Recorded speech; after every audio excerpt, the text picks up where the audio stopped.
We'll begin the study of multiple integrals with the double integral.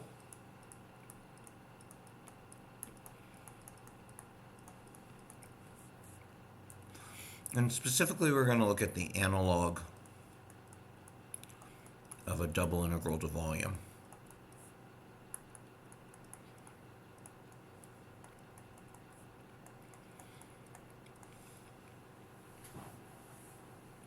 To begin with, we'll start by looking at rectilinear coordinates in a rectilinear region.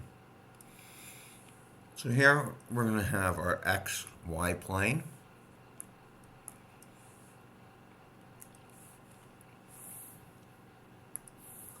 And inside it we'll have some region that's rectangular. So the boundaries are clearly defined as cases within y and x. So any like rectangular boundary, we can define that rectangle as x is between a and b, inclusive, and y some closed interval between c and d. And we're free to partition this in any way we see fit, just like we were free to partition the number line any way we saw fit to make little calculable regions. And as we partition this, we develop subrectangles with our partition subrectangles as we work our way through. And this does not have to be an even partition scheme. We can dice C to D up in any size that we want. In fact, your book does a good job of showing multiple different boundary widths on these. But we have to order it. We have to be able to work our way back through here. So 1, 2, 3, 4, 5. And we work our way through all the n elements that are in here. And whatever path makes sense. Finding good paths through here. As long as each element is accounted for, then we can look at a Riemann sum that's made by working our way back through that path. And each of the little elements themselves represent some change in x, or some change in y, and some change in x. And so you have some little area elements that you're bringing about, and each one is some portion of the total area. And so if you wanted to find the total area, you could sum all of the areas that you found all the little k and ith elements coming across. And so this does set us up for a Riemann type sum where we wander through k elements of 1 to n, and we look at a functional value at each element point. Now, our element point can exist in the middle, can be a midpoint of two y values. It can exist on a node boundary. What we're hoping for is, as with any Riemann sum, when we take the partitions and we have the size of the partitions go to 0 across this sum, then this will give us an integral. Oops. Keep forgetting my delta A's today. It's the second time I recorded this. The first time it stopped halfway through and I didn't even notice it stopping, so I have to come back here. And so if we can make our partitions go to 0, that's the same as making our number of partitions go to infinity. That was always our trade-off, is we would have an infinite amount of infinitely small elements to fill up the space. That weird dancing with infinity that we have to do as mathematicians when we work with integral elements, right? We have these infinitesimals that we need to calculate. And so this representation, when this limit does happen, we will say that we get an integral over a region, a rectangular region, and so this is the integral over the rectangle, and this is a double integral. We'll have our function f of xy times its area element. It's changing its area and element, but that area element is equivalent to an x and y infinitesimal. Now, I have always viewed these like parentheses pairs, and that we have to keep careful and line up our pairings. Whatever is happening with this first integral sum is matched with this infinitesimal.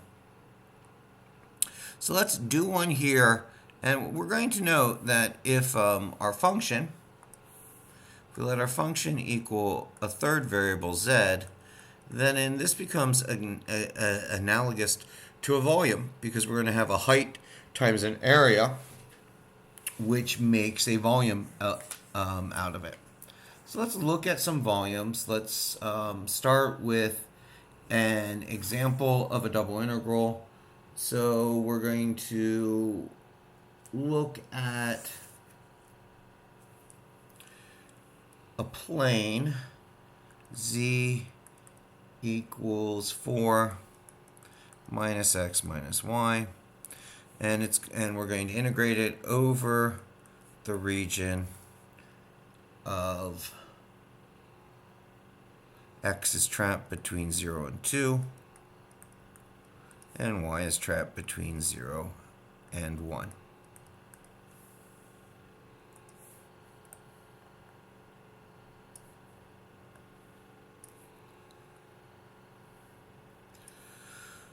So our region, I will put at the bottom here,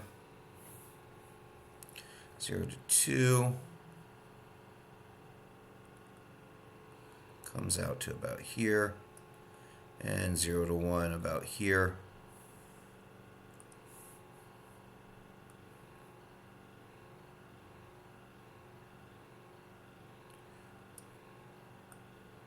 So that's the region we're going to integrate over, or the rectangle that we're integrating over.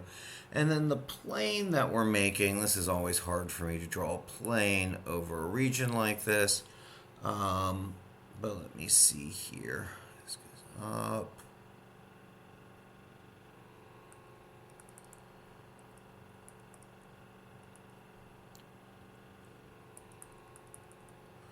There's that planar element. That comes down to there. This goes out to here. And this goes like this. And so we have this plane. This is the plane of 4 minus x minus y. And so if we integrate across this, we'll get the volume that is trapped on here. So let's set up our integral. I'll move from 0 to 2 in x, 0 to 1 in y, minus 4x minus y, dy dx. So I'll integrate in terms of y first. So 4y minus xy minus y squared over 2, evaluated from 0 and 1, which is 4 times 1 minus x times 1 minus 1 squared over 2 minus, and we'll recognize that 0 gives us a 0 here for the second element.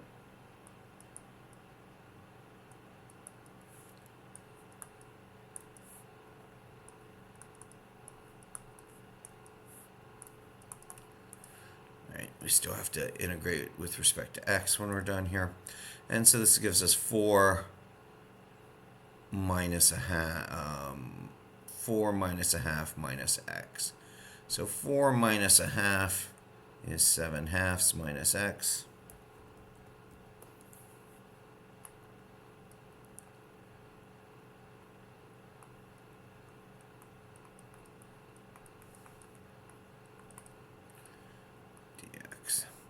And now we'll integrate in with respect to x. So we'll use this positioning to help us integrate. So we'll have 7/2 x minus x squared over 2, evaluated from 0 to 2, or 7 minus 2, which equals 5. And I'll state without much proof, I do want to recognize when we were doing double derivatives,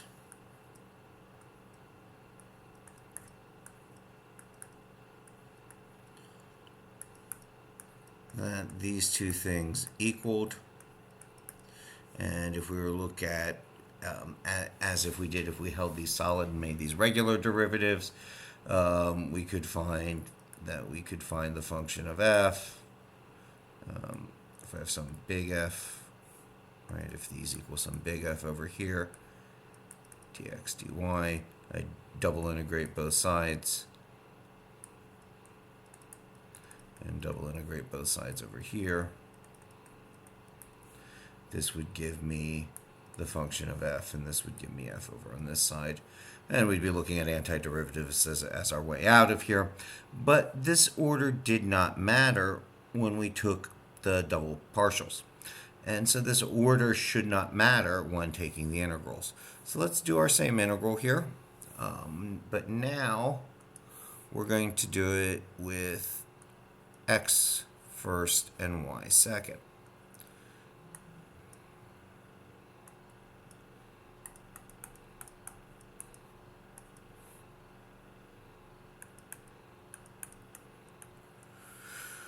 So if I take the x element first, I get 4x minus x squared over 2 minus xy, evaluated from 0 to 2.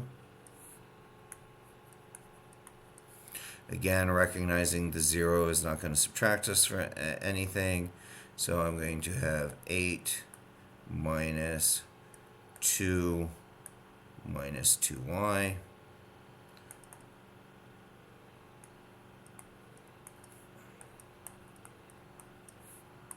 Or 6 minus 2y. Now we'll evaluate the integral with respect to y and evaluate it from 0 to 1, which is 6 minus 1, or 5. And we did get the same result. All right, so, and that's called Fubini's theorem, where the order of integration does not matter.